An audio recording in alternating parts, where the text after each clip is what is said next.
Jeigu vertintumėt rungtynes, tai galima sakyti, kad Gulbinai šiek tiek daugiau atakavo negu jūs.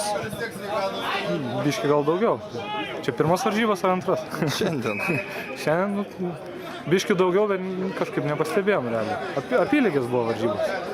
Iš esmės, 1-1, taip ir baigėsi. Kitas dalykas, labai jau atviras futbolas, sakykime, kaip tokiom rungtynėm, kuriuose sprendžiasi, kuri komanda eis toliau, ar ne per atviras? Per atviras ir tas atvirumas panikos per daug buvo.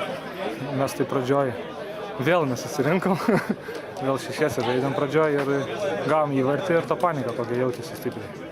Gal dėl to ir atviras buvo, spyrėm, bėgom, neaiškiai. O kur jūsų ta tokio nesusirinkimo priežastis? Šiandien kamštis. Visą laiką yra priežastis, šiandien kamštis. Bet jūs tai susigalvojat priežastis? Jo, tai lengviausiai yra priežastis sugalvoti.